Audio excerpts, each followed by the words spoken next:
When an anomaly is first detected by an SCP Foundation field agent, it's up to the Foundation's mobile task forces to tag and bag the impossible entities before they can do any more harm. Sometimes these retrievals are uneventful, other times, not so much. Especially when they're dealing with brutal forces of nature like SCP-096. Also known as the Shy Guy, a creature that, from the very first interaction with the Foundation, had a reputation for being dangerous and needed to be feared.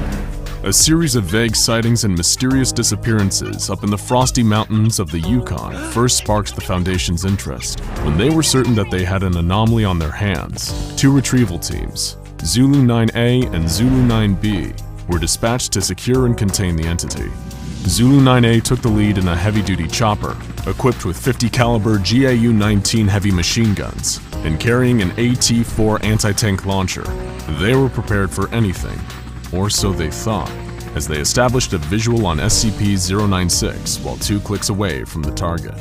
They couldn't get a clear line of sight on the creature, but it appeared to be stationary, docile, and was making no attempt to flee.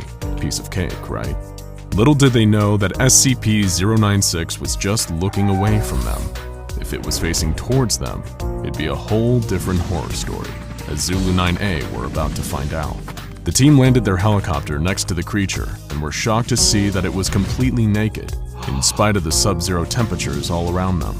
The creature was unnaturally thin, as though it had been starved for weeks, with bone-white skin and unnaturally long limbs.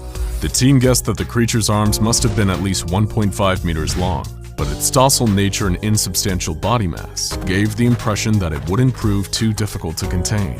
That is, until they saw its face. Zulu 9A's captain was the lone survivor of the incident, as he was lucky enough to be looking away when the creature turned towards his team. The rest of the squad ended up staring eye to eye with SCP-096, and from that moment on, wasn't docile anymore. The creature began to whimper, then cry, then sob uncontrollably in a way that sounded eerily human.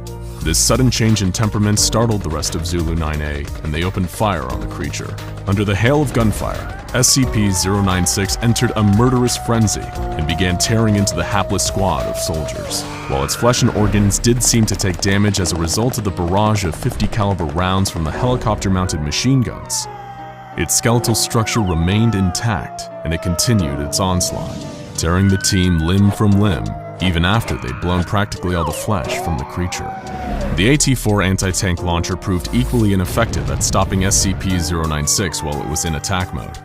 And it was only after slaughtering the entire team that it returned to its docile state.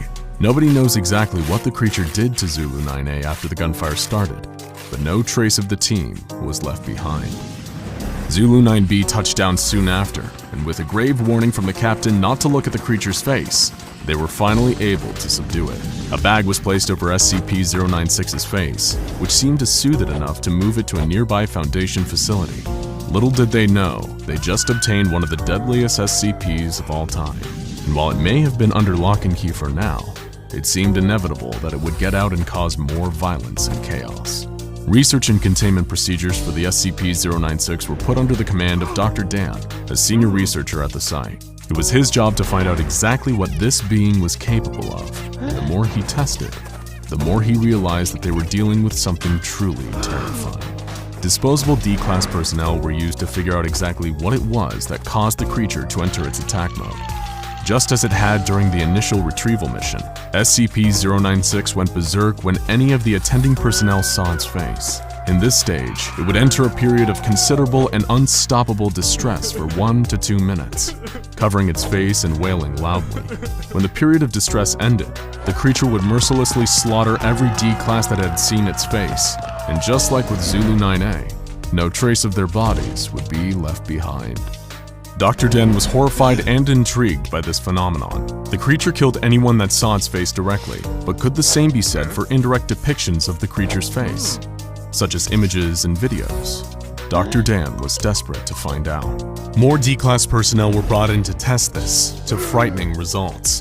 Dr. Dan found that the creature did indeed still enter attack mode when people saw pictures and videos of SCP-096's face. The creature seemed to have an innate sense of when people were viewing these representations, even when it should have had no conceivable way of